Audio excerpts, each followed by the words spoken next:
Make this dress, these are the materials you'll be needing. You just need your fabric, and then you need an elastic for the front. Okay, so that those are just the two major materials you will need to make this dress. Now when it comes to the fabric, the amount of fabric you will need will depend on what size you are. For me, I use 2 yards exactly for this particular dress. Now if you're someone who is bigger, that means that you will definitely need about 2.5 or 3 yards of fabric. This also depends on the fabric you are using. This fabric I'm using is crepe, and it's usually by 60, so the length is actually long, so I can afford to use just 2 yards.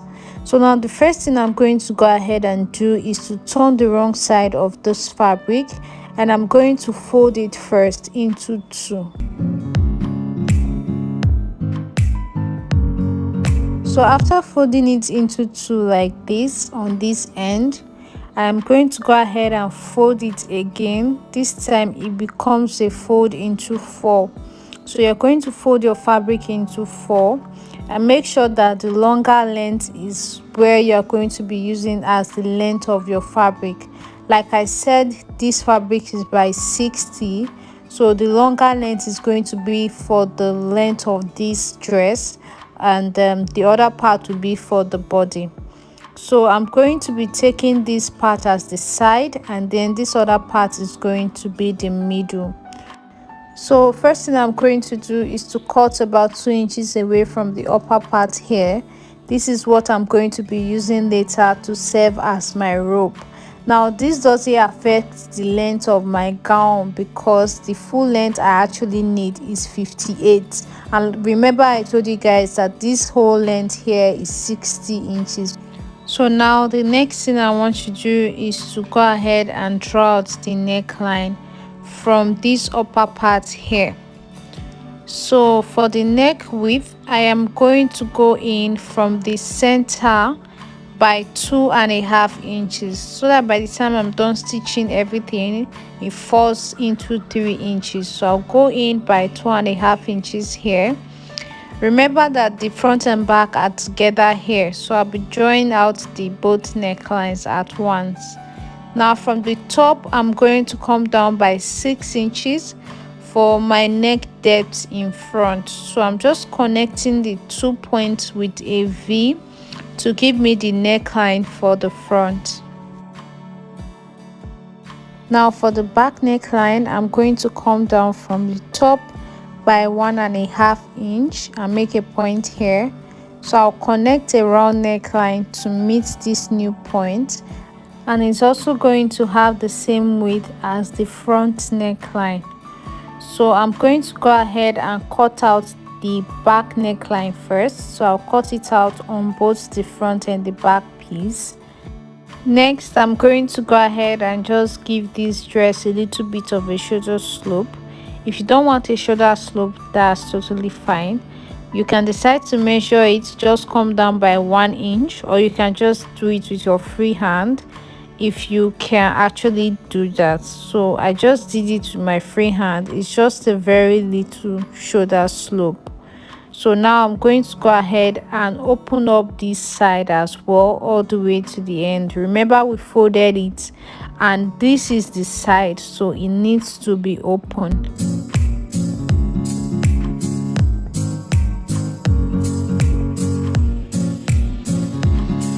Now for the front neckline, I am going to be removing the back from inside, so that I'll be cutting out the front neckline alone, because the neckline for the front and back is different.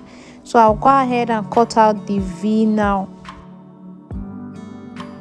Next thing we're going to do is to stitch down the neckline. Now you can decide to do this in different ways.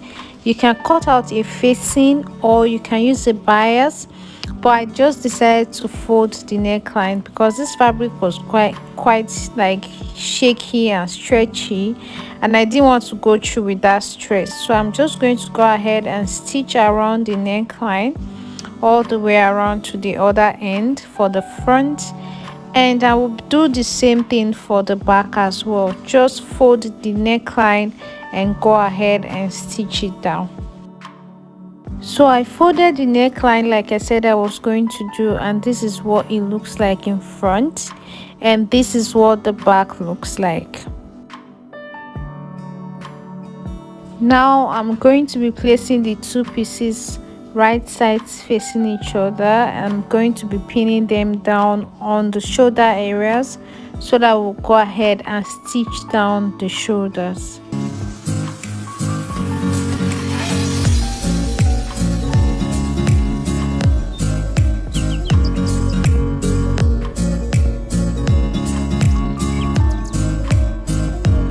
I'll go ahead and stitch it down here with about 1/2 inch and do the same thing here. So guys, I'm done stitching it down now on the shoulders, as you can see. So I went ahead to iron out the center front of this fabric so that it would be easy for me to just get the middle. So I just made a gator line here all the way to the end so that I won't have to be using chalk to get the middle of this. Okay, this is just very easy. You can see the line, it's so easy to actually follow. So I'm going to be placing my elastic here to give it the ruchness that you saw at the beginning of this tutorial. So for the length of my elastic, I just measured from my chest down to my knee, and the measurement I had was about 30 inches. So I'm going to go ahead and cut out my elastic with 30 inches. So I've cut out my elastic now, and I'm going to be stitching it on this line that I had here from my ironing that I did. So I'll be doing it on the sewing machine, and I'll be stretching the elastic as I sew along. So this is it. This is me on the sewing machine. I'm placing the elastic exactly on that gator line, and I'm just going to stretch it as I sew all the way to the end of the center front.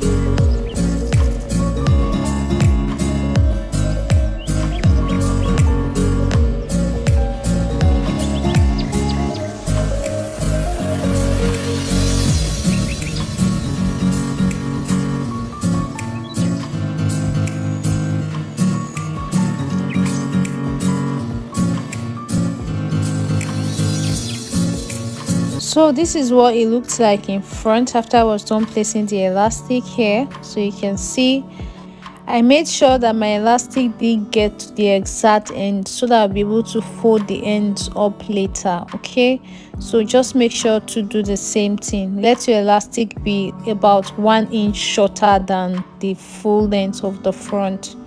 So now the next thing we're going to go ahead and do is to work on the sleeve areas.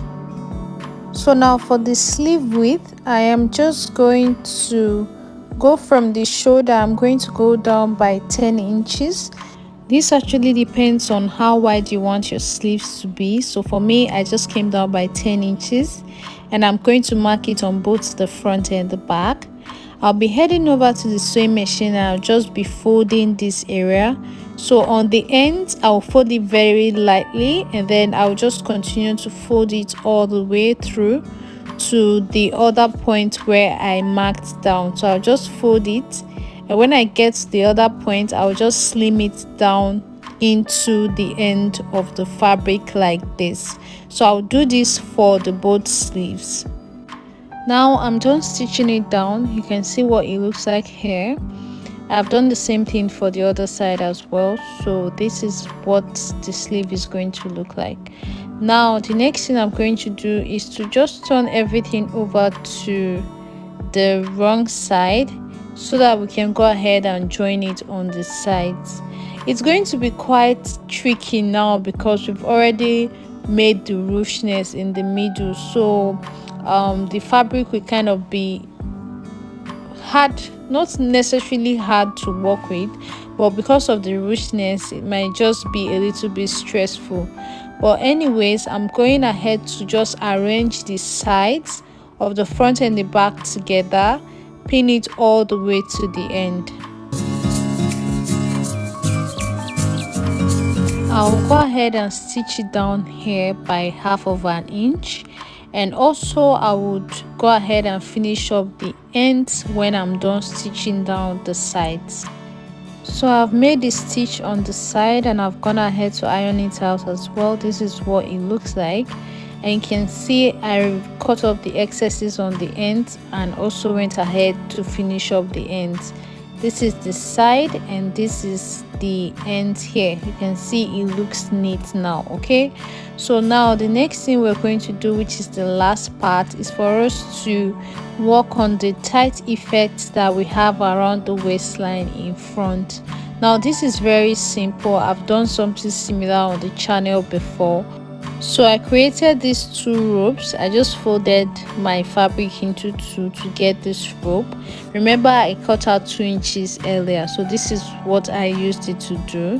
So the length of each of the rope is 30 inches. You can make yours longer or shorter. It depends on what you want and how big you are actually. So now from the shoulder, I'm going to come down by my waist measurement. From my shoulder to waist is 15 inches. I'm going to mark it here, and I'll do the same thing on this other side as well. Make sure to arrange the fabric as you're taking your measurements. Now from the center, I'm going to mark my waist measurement divided by 4. So my waist measurement divided by 4 is 6. I'll mark it here. And from this center here, which is the elastic point, I'll go out by 6 inches again on this other side. So I'm going to be placing my ropes on these 2 points I just got. So on this side, I'll just pick it up, just the front. Okay, so from the inside, just to make sure it's the front alone, I'm going to be pinning the rope on it, just like you see I did here. Do it exactly the same way, and place the other rope as well, like this. And from the inside, make sure you're pinning it only to the front part, and go ahead and pin it down. So I'll head over to the sewing machine and make top stitch to secure the ropes only on the front pattern. Make sure you're stitching it only on the front part, not pattern actually. This is what it looks like after I was done stitching it down. So I made a top stitch. Remember, only do it to the front, not front and back, else you will not be able to put it on. So now when I wear this dress, I'm going to tie those ropes around my waist on the inside. I've had a lot of people asking how it's going to be. You tie it around your waist on the inside. I can't do that for you guys, except I'm going to be showing you my whole body. So tie it on the inside and then bring down the whole cloth to cover it up. So that's basically all for the making of this tutorial. This is what the front is looking like.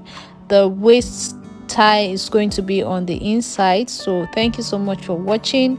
I will see you guys in my next one. Bye.